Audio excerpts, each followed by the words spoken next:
You're listening to Cornerstone West Los Angeles.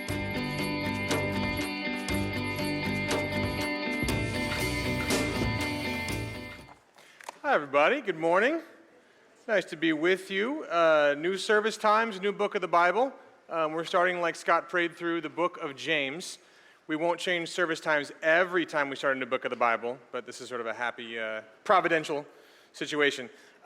This is what we do. If you're new, during this part of the service, what we do is we take books of the Bible almost exclusively. Sometimes we talk about themes in the Bible or ideas from multiple books.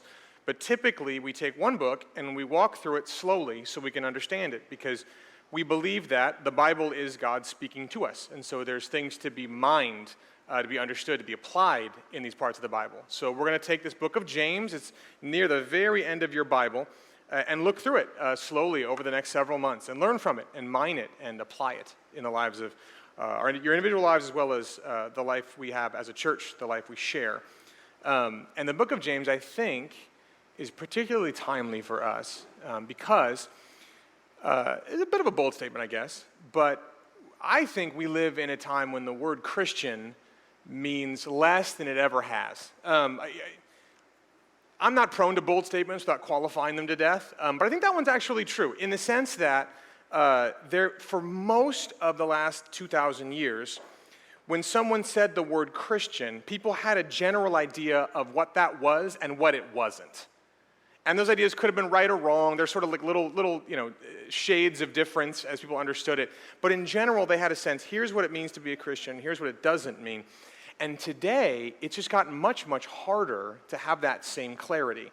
Because today, there are like versions of Christianity that have sort of been taken over and adopted for all these different political persuasions on either side of the aisle, different lifestyles, different, the American dream versus other places of the world. Like there's like a version of Christianity for everything you want Christianity to become for you. And so to say that you're a Christian or to talk about Christianity is a lot harder now than it used to be, because we're not sure which version anyone's talking about at any given time. It's sort of losing its center. And that leaves you with a sort of question as you interact in the world and even think to yourself, like, what is authentic Christianity? Like, is there like a genuine article that Christianity is versus all these other versions that people have sort of slapped together to support their ideas and philosophies and ways they want to live? And so, in other words, what does it look like to find a Christianity that changes us, not one that we change to fit us? And that's what James is about. Like this little letter is about, he talks about living faith. He talks about the idea of authentic faith, of the kind of faith that's alive and therefore does stuff to you. It's not something that's done by you. And in that sense, what you have in James, if you're not a Christian here, it becomes a really helpful book because he teaches you what Christians are actually supposed to look like versus what you might have heard they look like or read that they look like, or seen on TV that they look like. It tells you what they're actually supposed to be like. And if you are a Christian, and it's church, so a lot of people are here, James pushes you. He tries to push you and ask you, are you sure that your loyalties aren't mixed? That you're being consistent in letting your living faith live itself out in your life, and not just using it or leveraging it for the things that you want it to be, for the life that you've designed for yourself.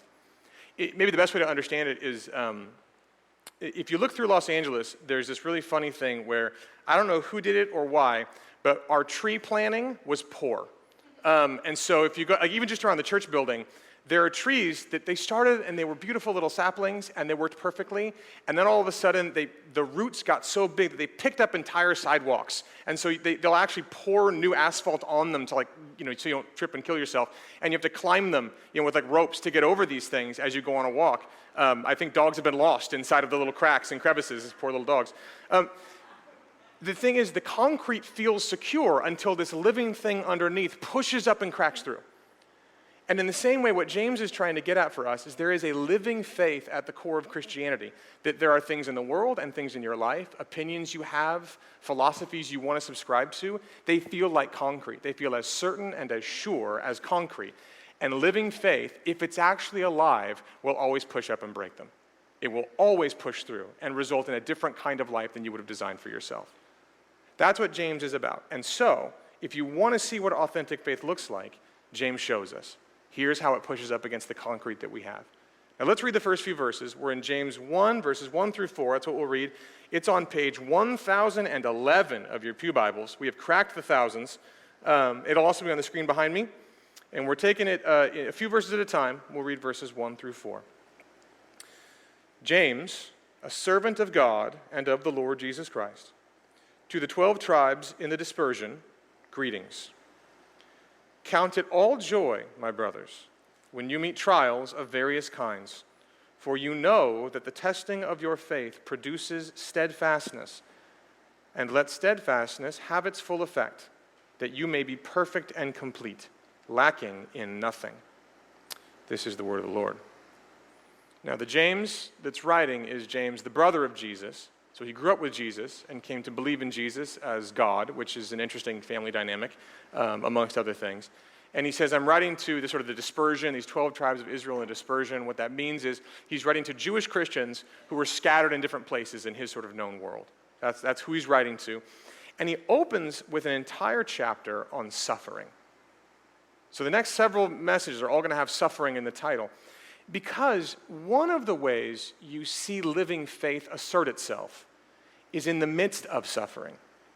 When things are sort of normal or quote-unquote comfortable, it's often very difficult to tell if the faith under the surface is alive or not. It's when things start getting broken down, when suffering enters in, that's one of the times living faith asserts itself in a unique way.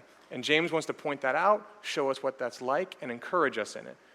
Now, the first thing he says about suffering, not normally what we say, the first thing we say about suffering. His opener is count it all joy. Be so excited. And that, if you've been around a Bible, I would guess these are some of the more confounding, more confusing, more frustrating verses that you read.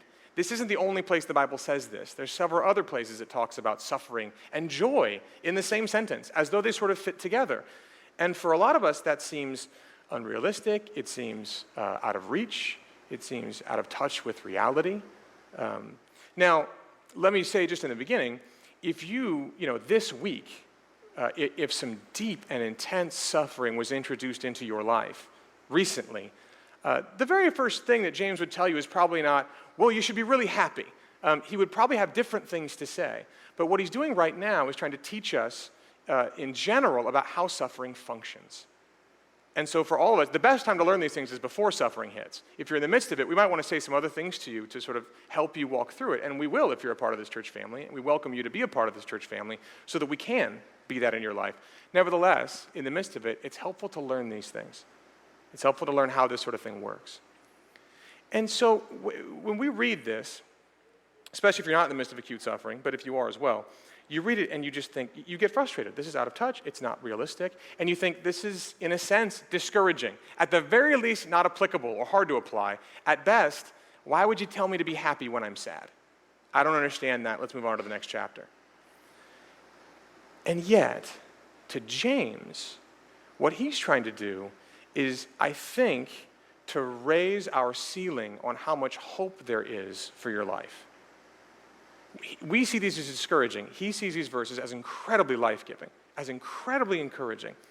Because what James is saying is that it's realistic. It's an actual, real-life possibility that you can be someone who, in the midst of trials, can also have joy. That's a real thing that can happen to you. That's what James is saying. That's massively hopeful. Because if you think about all the different ways that you sort of respond to trials, the ways that they sap you of life, the ways that they introduce anxiety and fear and worry, the ways they constantly discourage you, and the ways that you end up being so fixated on them and fixated on getting out of them, getting somewhere else, getting somewhere new. And then to be told that you can be somebody, you can really be somebody for whom it's possible to count those same trials as joy, that's a massively hopeful promise. And what we'll see is, contrary to what a lot of people think Christians do, James is not trying to remove you from reality to do this. So we're going to see it very clearly in the rest of the book. He's not suggesting, what I mean by count it all joy is just deny that trials exist. Just sort of pretend everything's fine. That's not what he's saying. He's not saying you become someone who sort of grins through the pain and sort of like just paste on a smile and fake it till you make it. That's not what he's saying. He's not saying this works by you sort of muscling through it, like just doing your best, put your head down, get through, ignore the pain, it'll go away. And he's not suggesting that this is sort of the way that super Christians handle things. So like, if you were really faithful, like if you had real faith, then you wouldn't even feel pain. Because like, Christians don't do that. Don't you love Jesus? That's not what he's saying. No, he's incredibly realistic, and they're experiencing, these people, more direct and often physical pain than some of us are. And he still looks at them, and he says, you can count it all joy. He's saying you can actually count these trials as joy without removing yourself from reality, without pretending like things are fine, without having to achieve some odd sort of spiritual weightlifting that allows you to float through them and not feel bad when things are bad. He's saying real joy can coexist with real trials in your real life. That's the hope. That can really be a thing for you, is what he's after. And so if you're ever going to understand this verse, you're going to have to, in a sense, internally open the door to that being a possibility for you. Far too often, we come to this and that door is closed. We might understand it theoretically, we understand the verses, we listen to sermons on it, but we leave and we go, but that's not ever going to be real. And if you do that, all you're really doing is cutting yourself off from even the possibility of having joy in the midst of trials by telling yourself, well, that's not going to happen. And we don't want to do that. James wants more for us than that. So James wants to teach us. What do we need to learn? What James is teaching us about how this can be a reality in the life of a Christian, he teaches us some things, 3 things. The normalcy of trials, the product of trials, and the joy in trials. Normalcy, how regular and normal and varied they are, the product, what they produce in your life, and then the joy in them, the way to count it joy. So first, the normalcy of trials. He says, count it all joy, my brothers, when you meet trials of various kinds. Now, what he's trying to do is adjust the way we think about suffering and adjust the way we think about trials. And the first thing he does, he tells us about the normalcy of these things. These aren't sort of unicorns that happen once in a while, and they aren't one particular slice of what a trial is. Like, this is one particular kind of trial. He's making it very, very broad. He says they don't all look the same, and that you're going to meet them regularly. Trials are normal.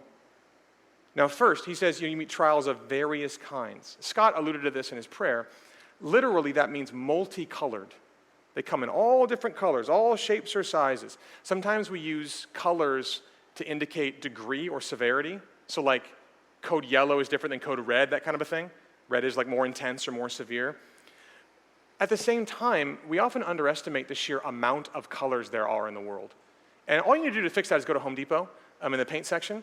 And they have those swatches. They have a whole wall of them. Sometimes they take them all, they bind them together in like little strips that are like key rings, so you can fan them out like a deck of cards. And you find out there are 24 versions of yellow. You didn't know that. You thought there was just yellow.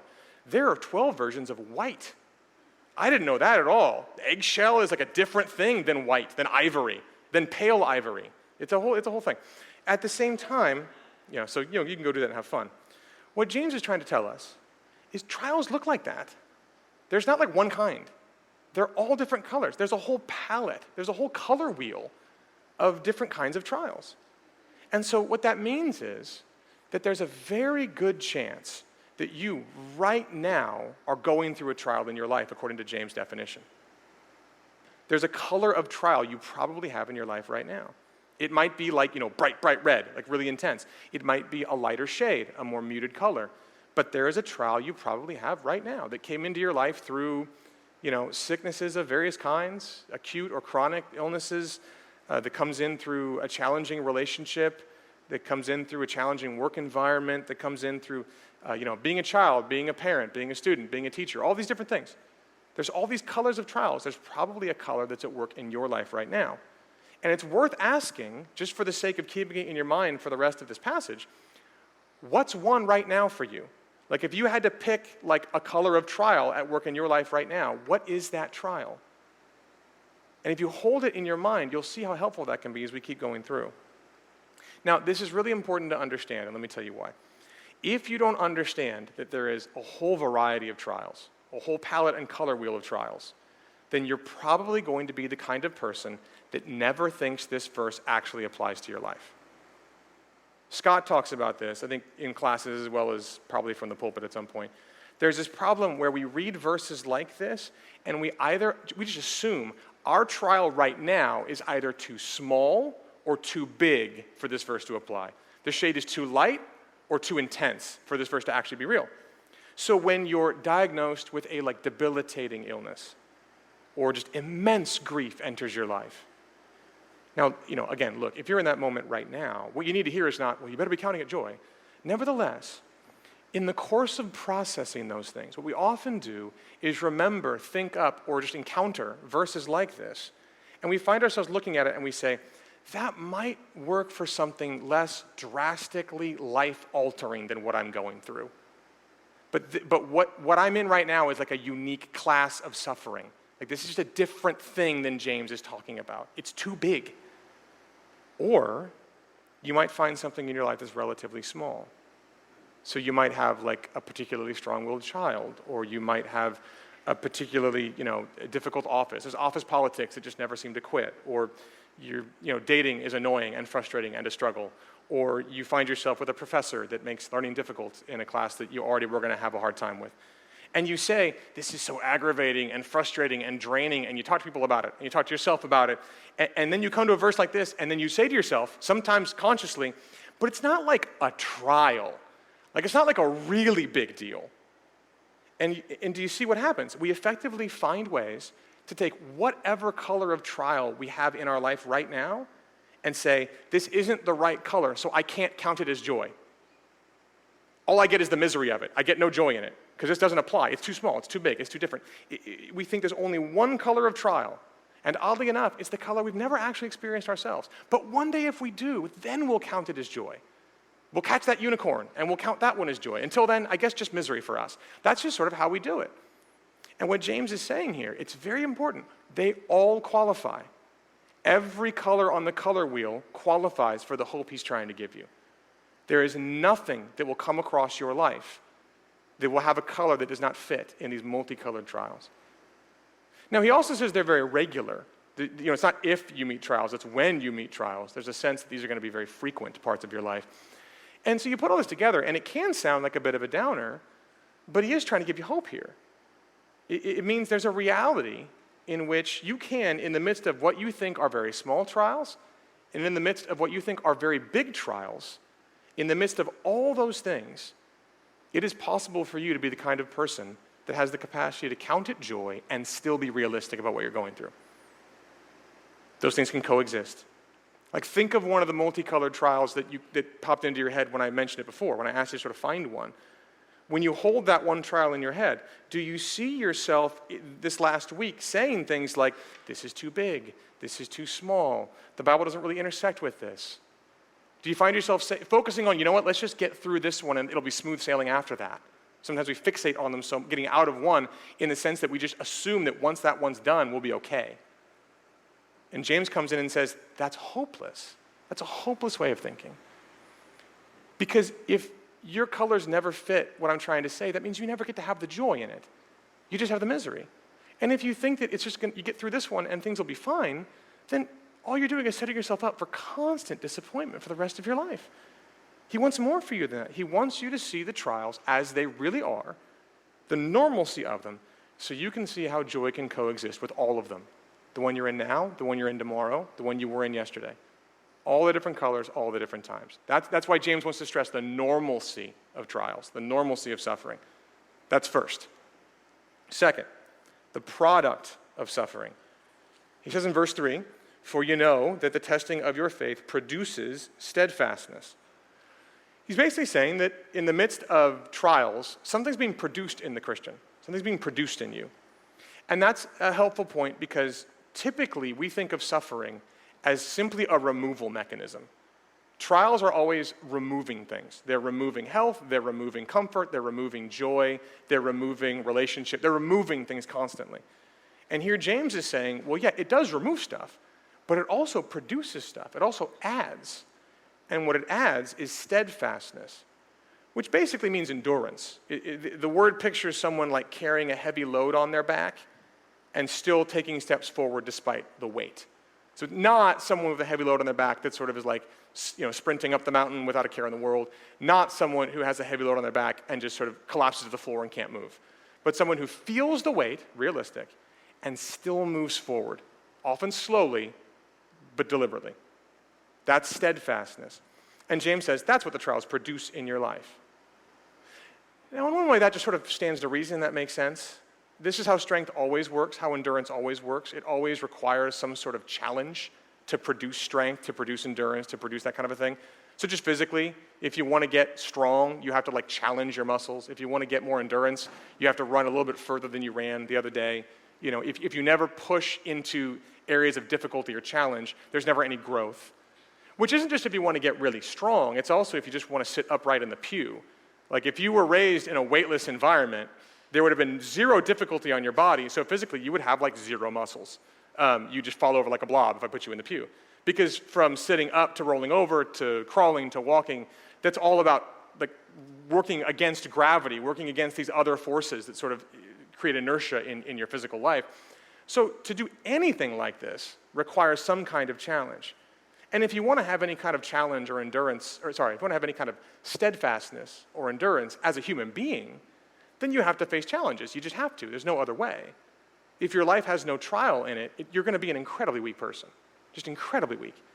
And in that sense, you'd sort of, spiritually fall over. That's the thing about strength. The more you face difficult things, the stronger you become, the more steadfastness, the more endurance you have. Now again, if you're in the middle of some particularly intense suffering right now, the point isn't, aren't you glad you're building steadfastness? We'd want to say other things to you first. Nevertheless, there's a reality, there's just a bare truth in this, that suffering, that trials do produce these sorts of things in a person. They don't just take away, they also produce. But what's helpful is it's not just sort of a bare or a neutral endurance. It's not just like bare neutral strength. There's an angle to this that James wants to show us, and you see it in verse 4. He says, "Let steadfastness have its full effect, that you may be perfect and complete, lacking in nothing." So steadfastness has its own effect. It sort of goes to work and gets you to become perfect, which sounds nice, to be perfect. That's not, our version of perfect is not necessarily what James means. The word could very easily be translated mature, like fully mature. That's why complete is in there. Lacking nothing, these ideas. What James is saying is not like theoretically, you've checked off all the boxes for perfection. You've become a perfect person. He's saying you've become what it means to be human. You've fully realized how God designed you to be as a human being. Similar to if you get a little seed, right? When you put a seed in the ground, a seed is not like half a tree, where you get another thing together and now it's complete. Now it lacks nothing. No, it has everything it needs to be a tree bound up inside that seed. So you put it in the right circumstances, and it begins to grow. And it grows towards what it's built to be. It doesn't grow towards being a rock. It grows towards being a tree. And so the conditions continue, and all of a sudden you get a sapling. The conditions, circumstances continue. All of a sudden you get a pretty tall tree, and eventually it becomes a fully mature tree, lacking nothing a mature tree is supposed to have. Bound up in that seed is everything that's needed to become a tree. James later on, we can't get into it now, but later on, even in this chapter, is going to talk about faith and the gospel as a kind of implanted seed in you. And as a Christian, it means that seed has a trajectory. It has a destiny to it. It has a destination. And that is a fully mature person, a fully mature, godly, Christ-like person. And so when James says this endurance produces perfection, it leads to completeness, to lacking in nothing, that's what he's talking about.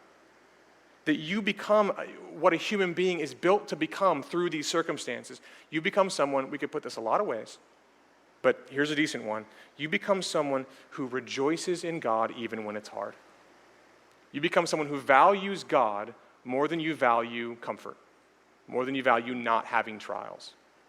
You become someone who looks like Jesus, who follows like Jesus, who works for the joy set before him like Jesus. You become someone who is able to derive significant joy from God such that joy cannot be taken away simply by pain, simply by difficulty, though those things are very real, very significant, and very difficult. There's deeper waters that run underneath the Christian because there's a seed in there that's growing towards something. And as you grow up in it, you find yourself more and more able to tap that significance, that joy, that relationship with God, that faith, in a way that then puts the trials in a different perspective than you had before. That's the idea. That's maturity. And James says that's the idea. That this endurance, you see, it's tied to faith. These trials, knowing that these things are testing your faith. The idea of testing is like purifying, to shake out all the bad stuff and leave all the good. That's the idea of testing. And so endurance then, we said this a moment ago, endurance is not just spiritually neutral. It's not just chicken soup for the soul, where like, well, you know what? Hard things produce strength in you. Don't you want to be a strong person? That's not what he's saying. Because endurance is always on the basis of something. You always endure for a reason.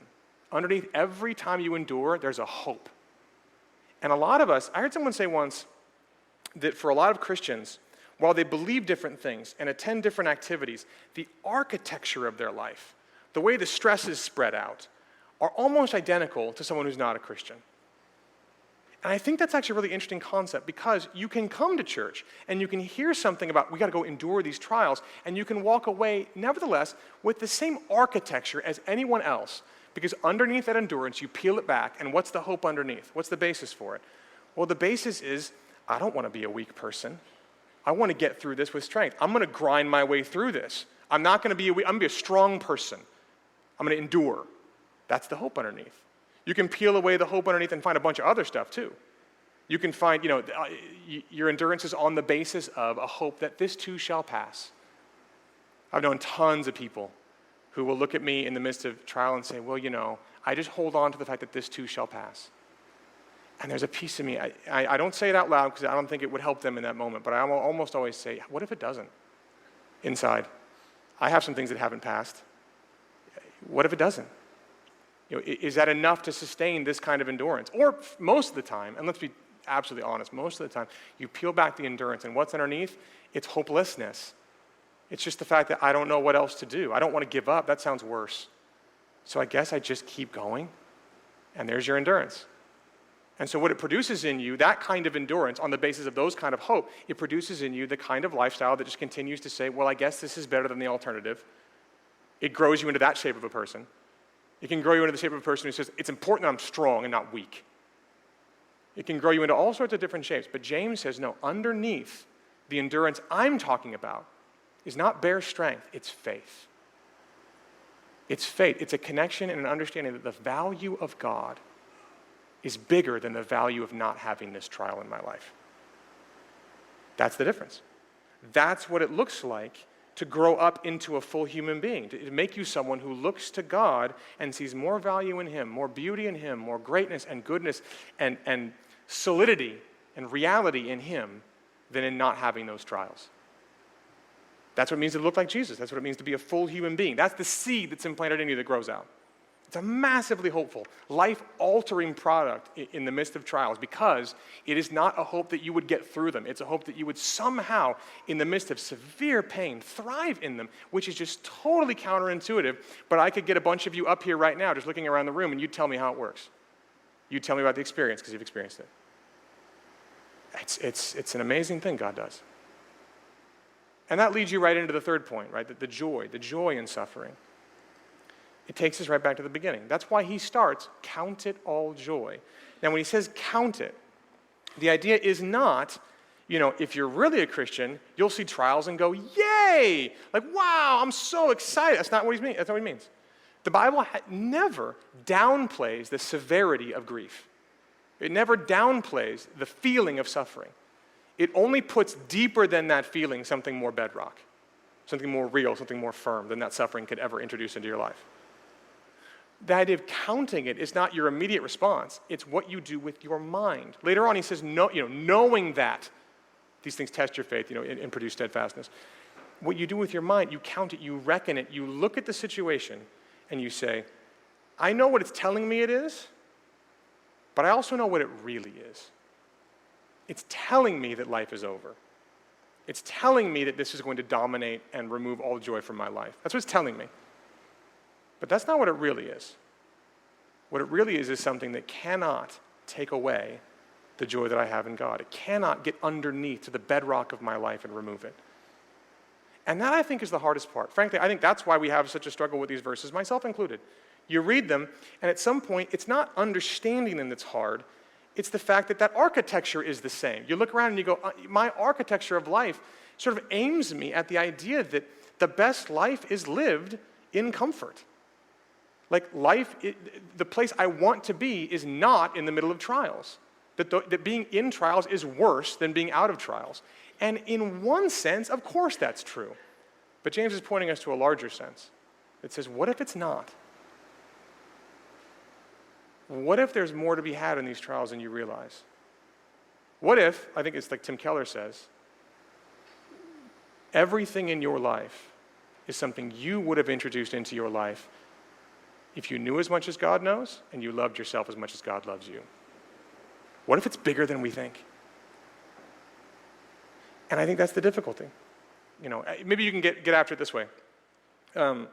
He says, lacking in nothing. Now, I kind of poisoned the well. Take away the sermon. If I just asked you in a vacuum, like, imagine your life lacking in nothing. What images pop into your head? And I would bet almost all of them are circumstantial. In fact, I would have this in my life. I wouldn't have this in my life. You would basically be adjusting your life to lack in nothing, meaning now you have zero trials. That's what you would do. You'd reshuffle your life until there's no trials left. Now I lack in nothing. I think almost all of us would do that. James wants us to look deeper. He's saying, look, that's not actually what life's about. That's not actually what life is for.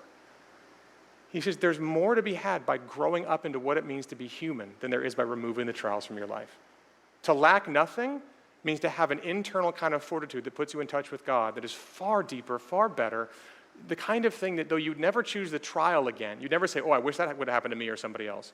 You would look back and say, but I see what he did in it. I see that I'm a different person. And I think that's where you need the cross. We always get there in every sermon, and we could do it at a bunch of different places. But I think when you go to the Garden of Gethsemane and you see Jesus there and you see him crying and you see him looking to the Father and saying, would you let this cup pass for me? What is that if not a request to remove a trial? I don't know if I can handle this. I don't know. That's probably the wrong way to put it.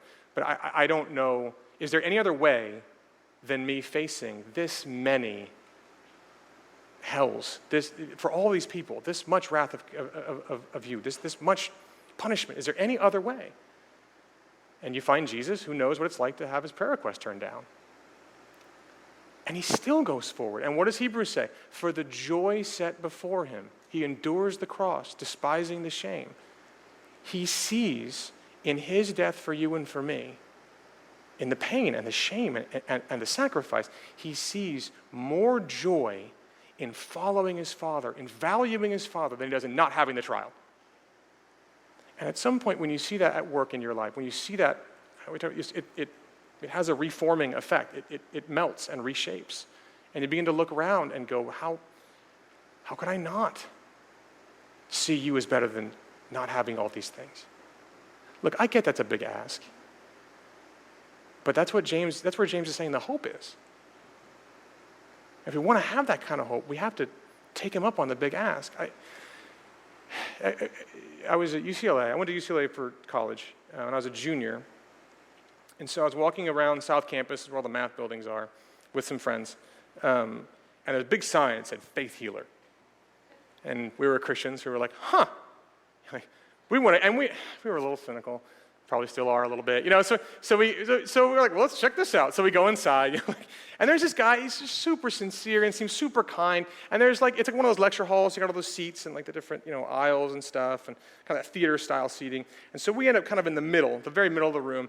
And people come up, and they're, I sprained my ankle or my elbow hurts. When he'd do the thing, he'd pray, he'd ask them questions, then he'd sort of send them on their way. And it was genuine enough to be like, okay, take a walk, or run or jump. And how does it feel? I was like, I think it hurts less. It's like, okay. And so I'll sit down. And so I'm kind of like, okay, this doesn't seem to be working. But I'm trying not to be super skeptical and cynical. I mean, faith healers have a bad reputation, especially ones that tour around the country, so I think we're appropriately a little guarded, but didn't want to just kind of, I didn't know this guy. I don't want to, tell him he's stupid.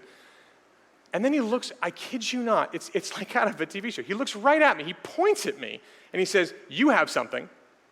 And I went, and in my head, I went, yeah, I actually said, I didn't say my head, it was in my mouth. I said, yeah, I got something. And in my head, I said, it's a lot bigger than like a hurt elbow. Like my pancreas doesn't work. Like, do you want to, like, game on, do you want to do that? Like, you're having a hard time with sprained ankles. Are you sure you want to take on a pancreas? Like, this seems like a big, but hey, going in faith, right? And there's that piece of me that's going, I don't want to just tell this guy down the river prematurely. Like, let's go up. God can do anything, and he can use anyone to do it, right? So let's just go ahead. So I want to have some faith. So I go up, and it was really weird. He, like, puts his hand over my heart, and he tells me it's, like, my dad's fault or something. It was some weird, like, some weird family thing. And then it's like, I don't think it's my dad's fault. He's a nice guy. But, okay. And then he prays for me, and he looks at me dead in the eye and says, with the most confidence he said anything all night, he says, it'll get better. I was like, huh. So I leave, and I am incredibly cynical and skeptical. And then this thought hits me as I'm standing outside the building, okay, I can't just short sell this. Like, you either I need to step up or just not do anything. And if I really believe in God and that he doesn't, he's not like somehow constrained by some guy, but he can do whatever he wants, why not have some faith here? And so, in an act of faith that I wouldn't recommend to anyone, I have a little insulin pump, so I tore it out. And I went home and I drank a Mountain Dew. Which has a lot of sugar in it, if you didn't know. Now, again, I don't recommend that. And it wasn't going to, kill me. I wasn't going to end up in the hospital. But it was a big move. So no more insulin. We're drinking a full soda. And we're watching UCLA basketball, and they did horrible. So a half hour later, I'm like, okay. And I go upstairs, and I get my little kit out to test my blood sugar, and I do a little poke thing, and I get a little blood on there. And it's interesting because leaving that theater, you have this feeling like, okay, kind of whatever. And you're trying to coach yourself to not say whatever. And somehow that move, I'm going to really see if this happened, it sort of unlocked some stuff. Because there was a hope in it all of a sudden. There was a what if. There's no what ifs in my life right now about this. This is my life. And it's not horrible. Type 1 diabetes is not the end of the world. It's of all the diseases to get, it's very manageable. I am not in the high class of suffering. Nevertheless, it's a real thing. It really affects my life in several ways, and it's debilitating sometimes. And so, okay, I began to think, what if it's gone? What if?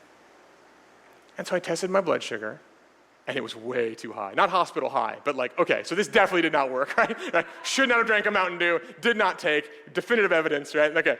And so I went into the bathroom in the fraternity house I was at, and I'm looking in the mirror, because you got to use a mirror to put these things in, and I'm kind of bleeding a little bit and doing all this stuff. And it just sort of, I don't know how you describe these moments, but I was looking at myself in the mirror, and all of a sudden, just ugly crying. And you guys have seen me do that, so you know what it looks like. And in the middle of it, I started just repeating something to myself, as apparently ones want to do when they ugly cry. And it was a mix of, I'm okay, I don't need it. I'm okay, I don't need it. Which is a weird thing to say. And what it meant, though, in the moment was, despite the fact that I had unlocked the box, all the stuff that you don't hope in anymore just came spilling out. It was and you have a box too of stuff that you just don't hope in anymore.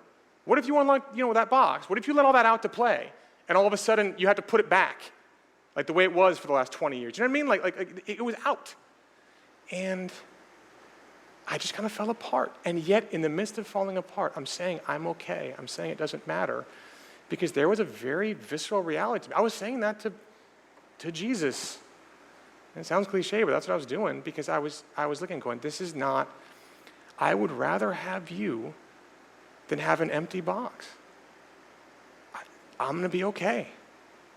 There's a deep reality to that. And I think that's what it feels like to both really feel the weight and the reality of suffering and pain, and at the same time feel a deeper bedrock underneath of an implanted seed in you that says, the love he has for you runs deeper even than this. And James says, that's something you don't do once in your life. That's something you can have on a weekly basis. Now look, these stories. I don't like being very self-referential in these sermons, but I think that's semi-helpful in describing what's going on. And yet, that sort of situations happen like twice in my life. James is talking about those and all the other stuff. All the times when you have to look and you have to consider and reckon and say, use your mind and your will to change the heart. To say, I remember I had some friends who, their young baby died, SIDS. I mean, just awful, and awful. And at the memorial service, they had to pick songs. And the song they picked, Blessed Be the Name of the Lord, which we normally play, blessed be the name of the Lord, blessed be your name, and she's sort of happy. Singing at a memorial service just sounds different. But what was interesting was it still had beat to it. It still had push to it. It's because it was a declaration. They were considering it joy because they knew it was real. And when they were done, they were glad they made that choice because they said, I know that he gives and takes away, and I can bless his name. Now, that's not strength in them. That's just the bedrock reality of completely falling apart in your life and finding that you land on something solid. And you didn't necessarily know it was there, but there it is. There's this faith that, what are you going to do? And so it makes sense for them to sing that song again and to sing it louder and to sing it faster and to declare it to you. That's what we do. That's what we do day in and day out. You use the mind. You consider it joy. That's what you have to do. Notice he says later, let it have its full effect. There's a sense in which you can cut this process short, and you will want to. You can turn it into muscling through, into those bare perspectives, this too shall pass, all those hopeless things. Or you can, in the midst of these trials, say, I am going to drain dry the opportunity to see the full value of Jesus Christ that I see very vaguely in most of my life when I'm comfortable. But in this moment, I can become more mature. In this moment, I can access more than I had before. In this moment, you can drain it dry while still understanding how difficult it is. And so right now, look, you have trials right now, and your inclination is to impede this. Your natural inclination, like mine, is to pull away and do something else, to find some other thing to base your endurance on. It's easier and more controllable. That's what comes naturally. And James says, no, there's no hope in that. There's no joy in that. Don't sign up for that life. In the midst of the trials that are bright, bright red, consider, reckon, know. In the midst of the ones that are a light shade and the daily struggles, consider, reckon, know, understand that your life and maturity in your life and mine is not about getting rid of as many trials as we can. Frankly, to God, we have more significance than that superficial of a life. To him, our life is about growing up into something much deeper, much wider, and much more eternal, much more in touch with things that are far brighter, far better, far more beautiful and good and great than any removal of trial could ever be, no matter how deep it runs. And so you see right now, you can see how we're being set up here to see more of what this living faith does, both the challenge and the hope of being faced with something alive that's implanted in you that you reckon with, but that gives you more hope and more joy. How could something that can do this be the kind of thing that you can sort of subjugate to other loyalties, to lesser desires? This thing is bigger than we realize, and James wants to show us. And he wants to show us in such a way that it brings us joy and hope and closeness to the real God who loves you and cares for you and sent Christ to die for you. So let's pray. Thank you for listening to Cornerstone West Los Angeles. For more information, please visit us on the web at cornerstonewla.org.